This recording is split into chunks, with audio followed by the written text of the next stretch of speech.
Hi everyone, this is one of the best build of the season, if not the best, Lightning Spear Shockuna. As we can see on the leaderboards here, we got the top clear, hit 110 in 5 minutes and 30 seconds, then we got the Necromancer, hit 110, Rogue 106, Druid 102, and Barb 101, and Spirit Reborn only pit 85. It's a little bit underwhelming, hopefully they're gonna clear higher later. My setup on the pit pushing was a little bit scuffed and not very optimized. There is a full clear on my YouTube channel if you want to see, and I also have my setup here if you want to check. And I believe we're gonna clear a few tier higher. I don't know if Sorcerer are gonna be the best, but for the moment we have the top spot and we still have progress to make.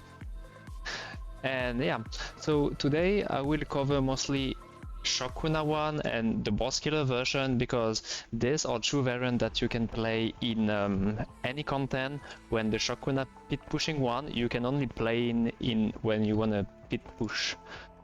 This video is divided into sections, so feel free to jump to the one that interests you.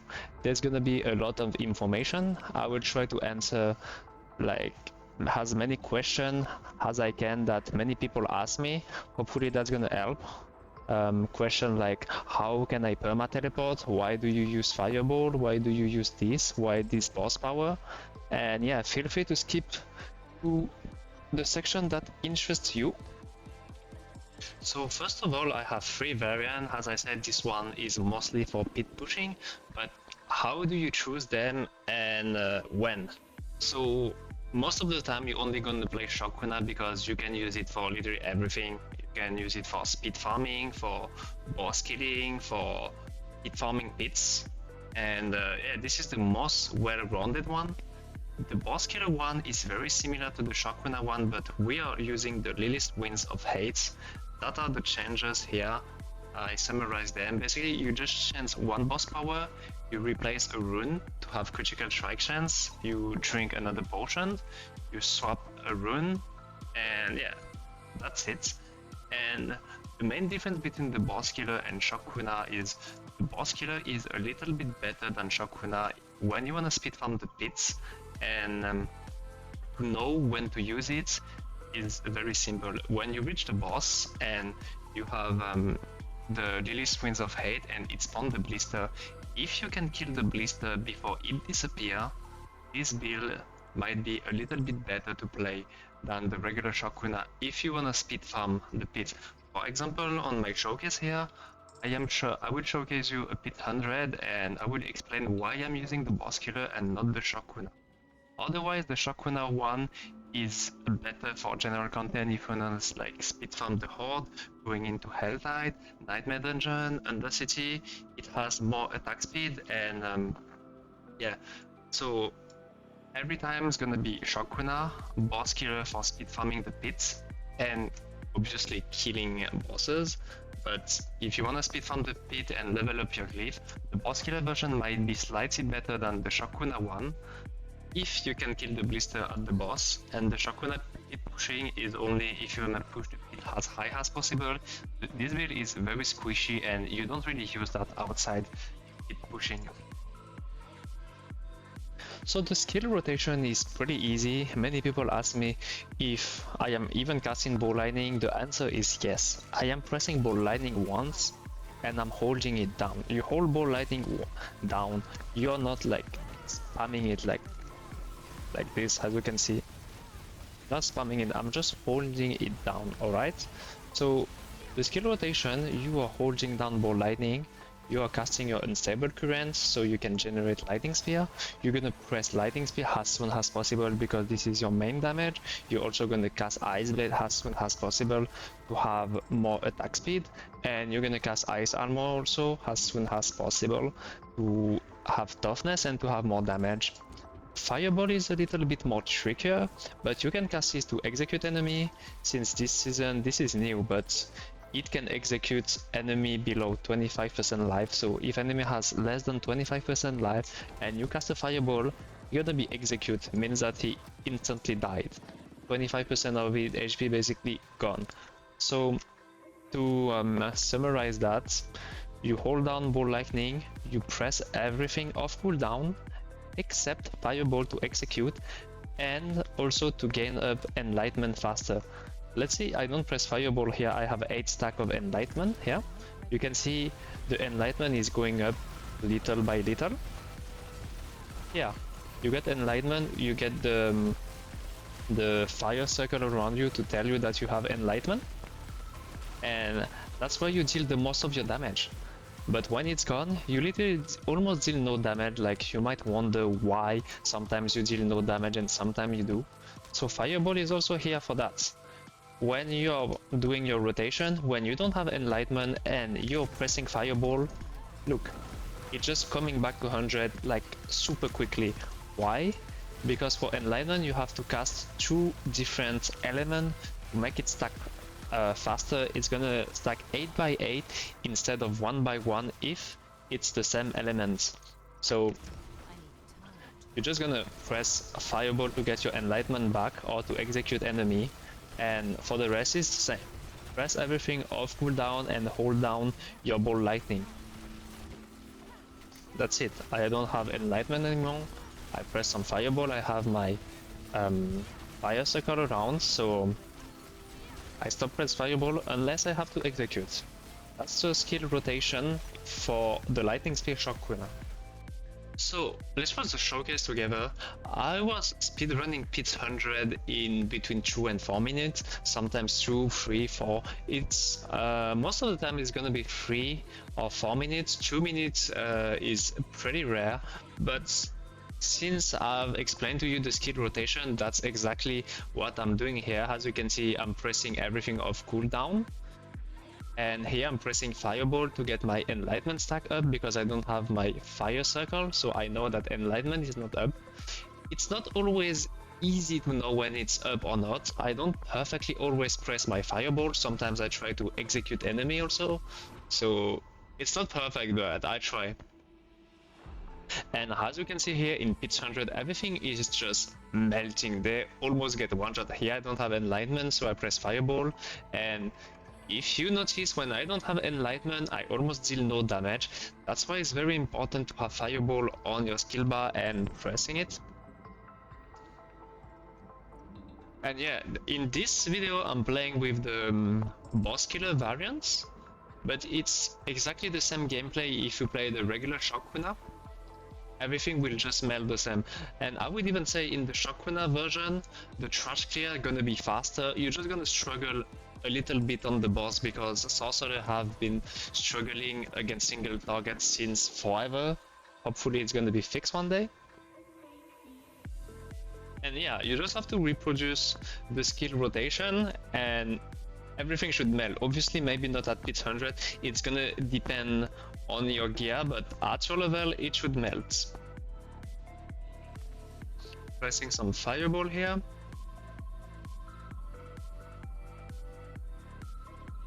And yeah, everything just melts. Like, that build is crazy. For this season, destroying Pit 100 like this.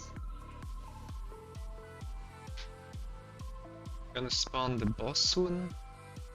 But yeah, sometimes on single target we're still struggling, as you can see here, when there is only one target. But thanks to the boss killer variant, we now have Blister. Unfortunately, I do not recommend to use the Blister if you cannot like kill the Blister before it disappears, because as you can see here, the Blister are not on the boss, it's a little bit spread, and so if you cannot kill it before they disappear, the regular version gonna be better. In my pit pushing version, I don't even use the Lilith Blister because I cannot like kill them before they disappear.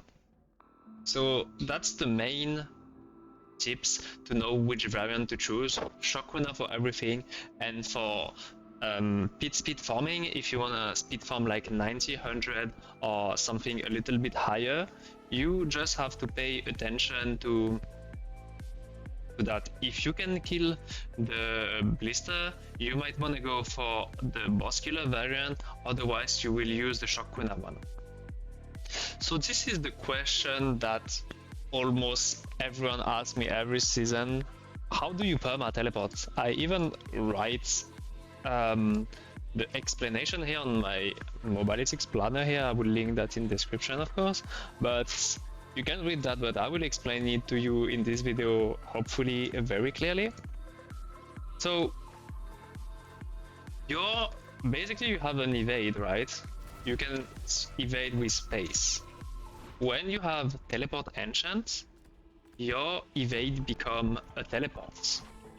And what you have is, on your boots, you have something like the implicit that says attacks reduce evades cooldown by 1.5 seconds. So every time you're gonna attack, it's gonna reduce the cooldown of your evade, which is now a teleport, by 1.5 seconds. And so you teleport once, it's in cooldown. What you wanna do is teleport attack. You teleport your attack, it resets the cooldown. How do you achieve that? You're gonna need a lot of cooldown reduction here. This is the tooltip, but it's wrong because it doesn't count. You can have evade cooldown reduction tempering on the boots here. On the amulet here, you have generic cooldown on the Talrasha ring that you need on your gear, and you wanna have G on cooldown, but we're gonna see that later. And also on the Shaco cooldown. You have 4 cooldown that reduce the cooldown of your evades. Furthermore, this season you also have Enchantment Master, and so your enchant of 30% stronger, that also gonna reduce the cooldown. Right now I'm at 1.8, and one more thing is rank in teleport gonna affect that, but it doesn't show on the tooltip. So if you reach 1.8, 1.9, that should be more than enough. Furthermore, you have Vex, the Vex rune, that's gonna give you +1 to all skill. That's gonna become +3 because you overflow. So more skill rank, it's up to 3. You get +3, you get +3 teleports here. So you just wanna aim to have around 1.9 here, like even more because we have Enchantment Master. If you want to test if it works, you just have to press escape 1 and ball lightning, and you just check if your evades come back like very quickly. That's it. That's the secret to teleport, has like have Perma Teleport, and that's how you do. You do the normal skill rotation, and that's it. So before the gear breakdown, I want to put a disclaimer that you don't need that much gear. What you see in the showcase and on the planner and on my gear is more like something you are working toward to. If you don't have that much gear, the build's still gonna work very fine. You just might not do as much DPS as what you see in the showcase. Maybe you're gonna speed farm pit 90, but your goal should be to reach what's in the planner, to be speed farming pit 100. Maybe with optimization I could speed farm pit 105. So keep in mind that it doesn't matter where you are. This is just like, maybe you can fix that as a goal to reach and to progress, because in the planner I always try to showcase what's the end goal of the build and what the build is capable of. If you wonder how I get all this gear, I am farming Belial the whole day. You farm Belial, I'm picking up a Vershan loot, and then I'm selling Talrasha and Raymond, then I'm buying other gear. That's how I get the gear. It takes a lot of time. If you don't have the time, it's not a problem. Just go at your own rhythm and enjoy the game, have fun, and just try to do what you can. Let's go through the gear breakdown, start prioritization, masterworking, the aspect, the runes, and the gems. So first item that you want to craft, if you can choose between Starlight Sky and Harlequin Crest, you want to have a Harlequin Crest. It's very important to have the cooldown to be able to play Shockuna and have Perma Teleports. You want to have 1 GA, like the Mythic always have GA, but the one that you want the most is going to be cooldown reduction followed by maximum life. If you can only have one, you choose the cooldown reduction. Obviously you don't need the life. So Harlequin Crest, very important. You really want to masterwork everything in cooldown has. It's one of the most important stats to be able to perma teleport and cast your spell and have more lightning spear, have 100% uptime on a stable current. So keep in mind that cooldown reduction is really important in this build. On the rune, I'm using C and Vex. That's gonna allow you to have always +3 to all skill. Next item gonna be Raiment. You wanna have true GA. The other GA doesn't matter. The legendary power doesn't matter neither because you're perma teleporting. It doesn't matter if you stun them for 2 or 3 seconds. So don't waste your money. Just get true GA, intelligent glass cannon. The true others are useless. For the masterworking, you wanna get everything on glass cannon because it's the most damaging possible. If you can't, you just get glass cannon and intelligence. But yeah, for the rune, it's gonna be Sam and Om. You are evading that much that you're gonna have perma Warcry anyway. Look at how fast it's going up in the build. So you just have perma Warcry for free with this setup. Raymond and Sam and Om. For the glove, we have Seed Binding. So for this glove, I got a lot of questions, but the only reason we use this glove is Primordial Binding that goes up to 18 ranks. So if you don't care about anything on this glove, don't overpay them. You get only 1 GA, it's gonna be the exact same, the other stats literally do nothing, the aspect do nothing. You only wanna get the GA on Primordial Binding, and you wanna masterwork everything on Primordial Binding. The glove are basically just plus 18 ranks to that passive. That's it. Like literally, unless you wanna have like more style, only this passive matters. Masterwork everything on it, everything else is trash. For the pants, we wanna have true GA if you can't get life or intelligence.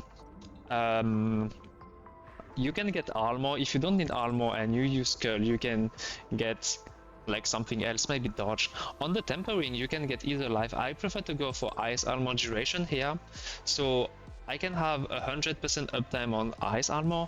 I believe it's 6 seconds otherwise. I have 0.36 second downtime of ice armor. That's why I want ice armor duration here to have 100% uptime, and you deal more damage when you have ice armor up. So I think it's nice to have instead of just having a little bit of life. On the tempering, you wanna go lucky hit chance. Lucky hit chance. To be honest, there are no tempering that are impactful, but lucky hit chance gonna help you on the hit pushing setup, but not even the pants because we might use Tybo's wheel, but still, since there is nothing, I just put lucky hit chance here. On the aspect, we're gonna use Novel. Since you can always cast your ice armor, you are like unstoppable for 5.5 seconds, and you have damage reduction, and the cooldown is 6.36, so you have a little downtime, but it should be enough to be like almost perma unstoppable. Very useful, very good defensive aspect. On the gems, we use intelligent gems for more damage. For the boots, very important, you wanna get attacks reduce, evade cooldown by 1.5 seconds. This is the most important one. If you don't get the right boots, you can't perma teleport and the build is dead. Like it's one of the most important affix on the boots, like if not the only one that you need. Then you wanna have true GA, intelligence, and maximum life. The third stats depend on what you use. You can have armor, all resistance, whatever you want on the first side. I have armor because I only use diamond here. That gives me all resistance, but you can go all resistant and use skull here to get armor. Up to you. For the tempering, I got fawns. It doesn't really matter. I didn't get lucky hit chance, but as I said, it's not very impactful.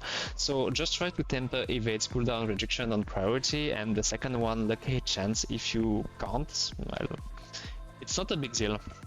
On the aspect, I go for Orange Herald. Orange Herald allow me to have lucky hit chance to reduce the cooldown on my Unstable Current, and with enough density or like cooldown reduction, you can have 100% uptime on Unstable Current thanks to that aspect here. On the boss, usually they have ads or during the pits, big density. Even here on single target, it's refreshing very fast, so you should not have problem with that. So very important also, Orange Herald here. For the masterworking, you wanna have everything in intelligence. If you can't, you make a mix between intelligence and max life. Same on the pens, you can make a mix between intelligence and max life. It's just a very little detail and optimization. The staff is very important. If you can choose GA, you wanna choose intelligence and critical strike damage. If we come up with some overpower setup later, maybe maximum life, but it doesn't really matter. Try to get critical strike damage first, then intelligence. On the tempering, you want to tempering critical strike damage because, as I said, the build scale of critical strike damage from splintering energy. The aspect splintering energy is the core of the build. Every time you crit, you're gonna proc your splintering energy. That's gonna deal a lot of damage based on your critical strike damage. That's why we also use the gem here, the Emerald, to scale off critical strike damage. And yeah, it's pretty straightforward. For the second temperament, this one is just like the one of the most important one. If you're missing damage, just check this temper. This one is very important because it's just gonna double your damage. So you wanna try to have chance for lightning speed to deal double damage as high as you can, and you wanna masterwork everything on it. That's gonna make a big difference. If you're missing damage, if you don't have this temper, you're gonna feel it. You're gonna feel like the damage loss. So very important. Try to masterwork everything on it. If you can't, well, try again, or it can go to second, like critical strike damage temper. But this one very important. If you can, triple masterwork. For the amulets, you wanna have intelligence, inner flame, permafrost. You're gonna have as many GA as you can. The best GA is intelligence because it gives you all resistance and a very little damage boost compared to inner flames or permafrost, like 0.5%. Doesn't really matter, but I would have preferred intelligence.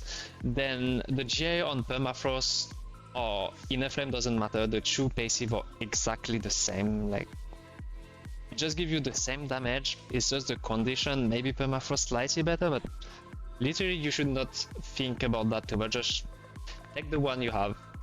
And for the masterworking, you just want to try to have +5 and +5 to true passive. Depends how you masterwork. Then evade cooldown rejection temper, or cooldown rejection on your evades. Critical strike damage to scale your damage of splintering energy. Then we have aspect of elements.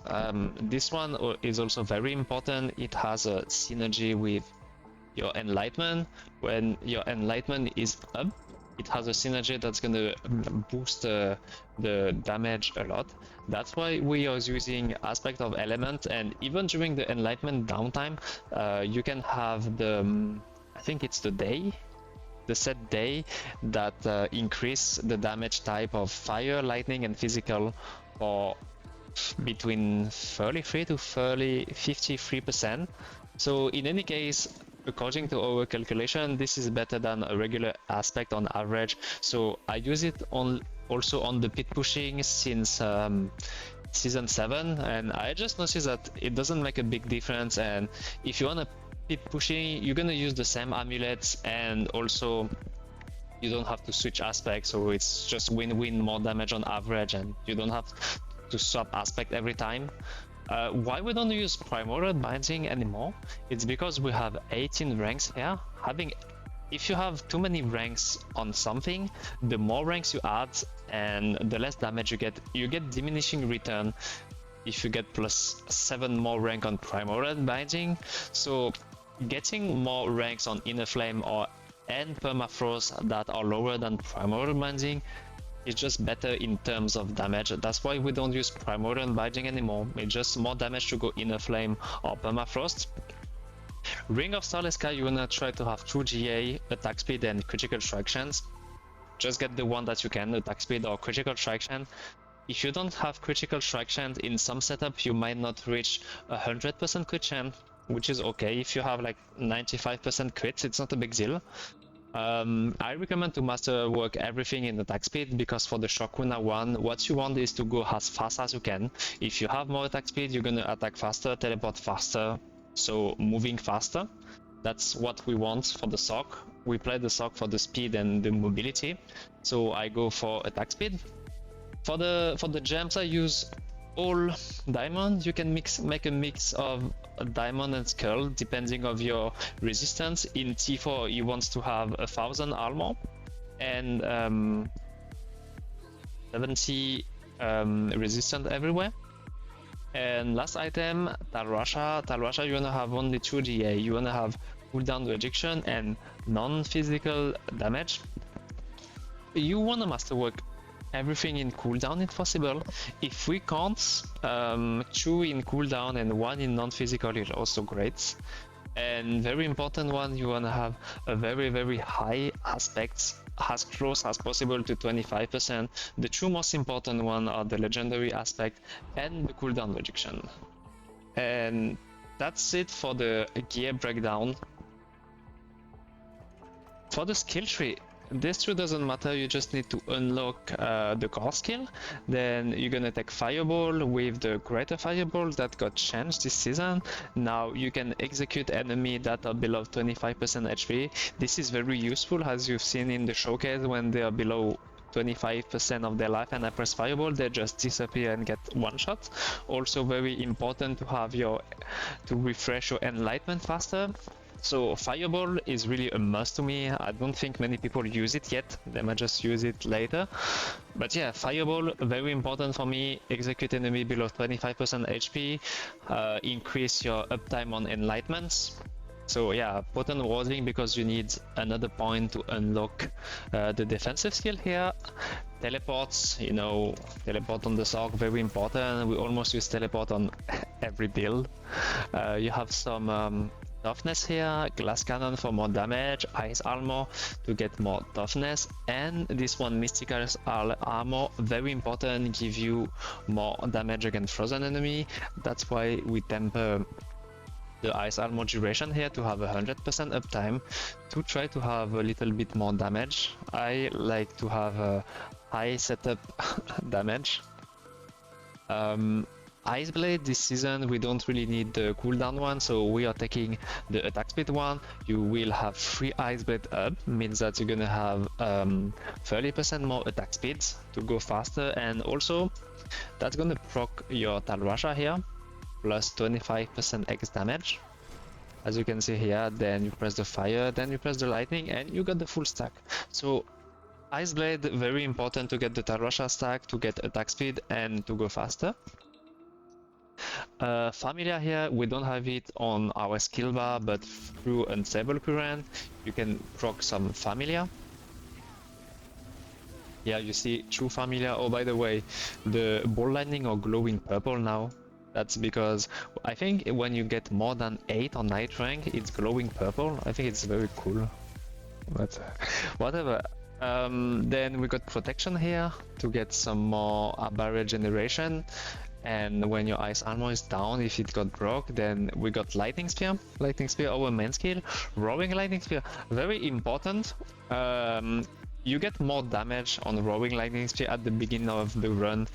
If you press a few ball lightning, you pick up your crackling energy, and you press lightning spear, your damage is significantly higher during the run. So that's a little trick. Some people will call it snapshot, but call it what you want. If you want to do it, do it. If you don't want to do it, don't do it.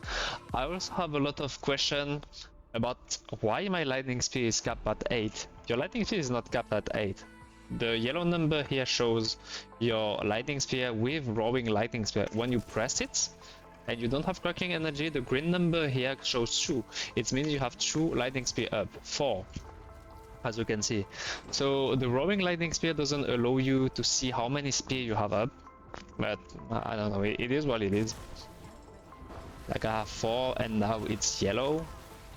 Then let's see, 8, press white arm, I have 7, like as you can see here.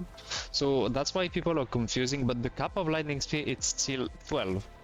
Don't get confused by the roaring lightning speed. But in any case, the tooltip might be wrong, like it just might be wrong sometimes. I feel like sometimes I have less and it shows more, or vice versa, but it is what it is. Then Primordial Binding, very important passive.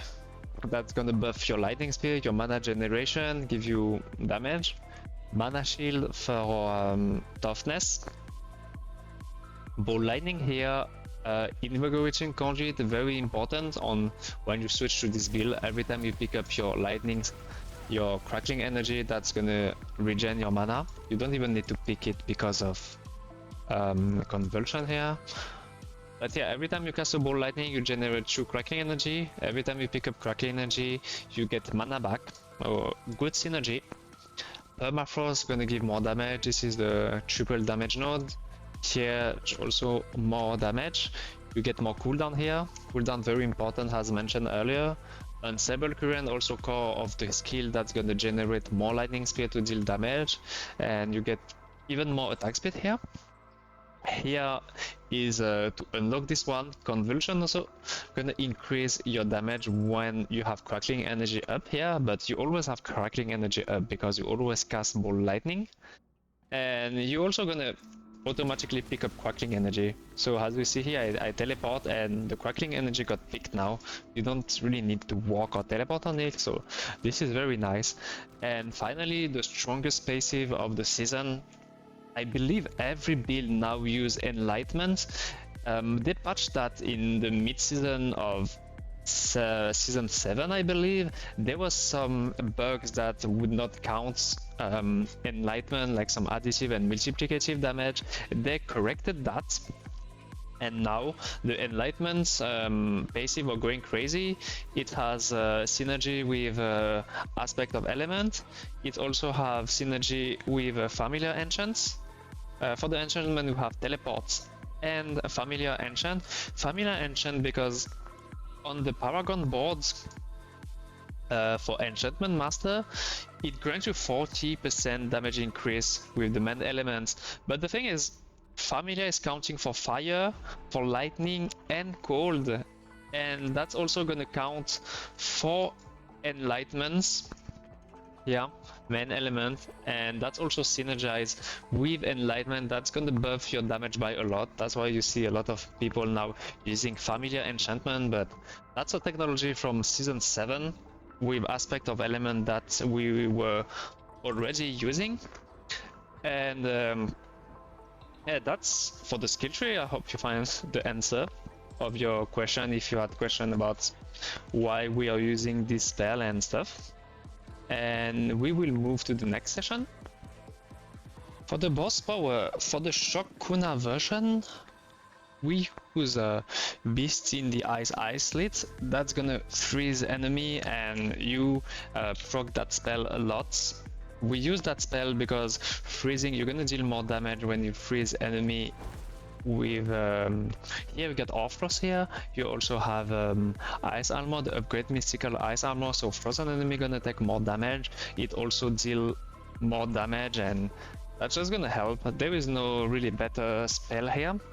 You can use Uriva if you're missing some cooldown, but the best in lot in my opinion is Beast in Ice one.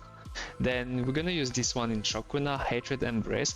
That's just gonna give you 50% critical strike chance. That it's really helpful. And then we have Beastmaster's Training, just straight up multiply creative damage for your lightning spear. Then Cinerate Flame, that also gonna synergize with Enlightenment here. Like, this is really the season of Enlightenment. Like, everything synergizes with Enlightenment. Enlightenment is really taking every non-physical damage and multiplied it, and our damage are going crazy, but it's intended. Like, literally they said that in the patch that is intended. The only thing that is not intended might be the Enchant Master and Familiar, but obviously we are not sure, we don't know, but the Enlightenment Functionment is intended for this season. We have this critical strike chance. You want to try to have 95, I believe, 95% crit chance on the Shockuna setup, because you have a 5% crit here, so you have 100% crit. If you want to switch a variant, it's very easy. you just remove this power of the crits. You use Lilith's Wind of Hates, so you have 50% crits shots. What you're gonna do is, instead of using Flame Feeder, you're gonna use Conjurer. Conjurer gonna give you plus 15% critical strike chance. Then you're gonna use the Gar rune instead of the Warcry rune, so that's another 25%. Then instead of attack speed potion, you're gonna use critical strike chance potion, and that's another 6%. So how much we got here? We got 51. You also use the Incenses. We are up to 53. Plus everything, you go up to 97%. Plus like Conjurer, plus the Gorun, plus the Lightning Speed 5%. We are at 97. You can Masterwork one time Starless Sky, or you can use a Shroud to solve the 3% crits, but I don't think it's worth it. Like, I would leave my Starless Sky like this. If you have 2 GA, 1 attack speed, 1 crit, maybe you Masterwork 2 attack speed and 1 crit, but that's a very little detail, and I don't think you should overthink too much about this. That's just how you switch setup, very easy, just a few steps, and everything is summarized here anyway. Made it very easy, like you just have 4 steps to switch. The skill tree, I believe, remained the same. Everything is in the planner anyway. So yeah. For the Mercenary, we use the same Mercenary in both setup, Shockuna and Boss Killer. They are like very close setup. We are using Subo to have the map pack here. You know now, you can see the monster with orange dot on the map, and he also gives multiplicative damage on your critical strike damage. Very useful from time to time to get a little damage buff. Then we use Altkin to get more defense here from time to time. And yeah, that's the Mercenary. For the Shockuna version, you use attack speed potion. The incenses are the same. It's always Soothing Spice, Redeeming Buzz, and Spiral Morning. I don't think I'm ever gonna use intelligence ones. Spiral Morning helps a lot to reach some Paragon nodes to unlock it to get all the bonuses. On the Boss Killer one, you're gonna use the crit one to be as close as possible to 100% crit, because you deal most of your damage, if not all your damage, when you crit. And Fortitude is the one that you use on the pit pushing one, but that's probably gonna be in another video. Let me know in the comment section if you're interested in a deep breakdown of the pit pushing version. Paragon board now. So for the Paragon, for the first board, you either gonna use Conjurer or Flame Feeder. That's gonna depend on which variant you're using. For the second board, we use Searing Hit. You get 1.6 more damage here. You get some nodes to get maximum life. We use Tactician. I have a lot of questions about why use Tactician here, because this is fire damage that we don't need. The thing is, we just scale off critical strike damage here from our calculation. This is the best thing to do, use Tactician on Searing Hits. That's the most damaging thing. But yeah, that's why we use Tactician here. This, like the fire damage doesn't matter, we use it to scale the critical strike damage because it's the most important stat on Lightning Spear. The third board gonna be Elemental Summoner, gonna give more damage to your Conjuration skill, some attack speed here, cooldown on your Lightning Spear here.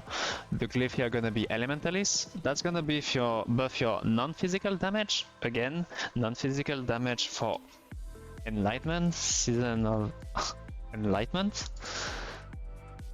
Then we have a Ceaseless Conduit, another 1.6 more damage because you always have Crackling Energy. And we're gonna use Destruction. Destruction is the most damaging glyph, I believe. Like, you just have a lot of critical strike damage bonuses. Very important one, very important to max and to have all the dexterity. I believe 74 dexterity is the maximum you can get on the Paragon board. And the last one, Enchantment Master. This one is also very important, that synergize with Familiar and Enlightenment again. On the starter version, I put the board first, because this is literally the most important legendary nodes to have. And yeah, then Unleash, to have again a non-physical damage here. You have the non-physical damage. That goes with Enlightenment again. So the gameplay is around Enlightenment. The Paragon board is made around Enlightenment, the skill bar, skill tree around Enlightenment, even the aspect. So literally almost everything plays around Enlightenment. Keep in mind that it's very important to have almost 100% of the time on Enlightenment, and sometimes if you don't feel like you deal any damage, just check if your Enlightenment is up or not. I guess that's it for me today. You have everything on my planner. I try to write a lot. I have a lot of explanation here. If you want to hear it, that might probably answer a lot of your question. I'm always updating this session, trying to answer as many questions as possible to make it as clear as possible for you guys. This video was a little bit long. I hope that was useful for you and you learn a lot of stuff. I hope that you're gonna have a lot of fun with this build and that's gonna help you to achieve your goal. If you haven't subscribed yet, feel free to subscribe to my channel and leave me a like and a comment. That's helped me a lot for my work, and I will see you next time for more video and stuff.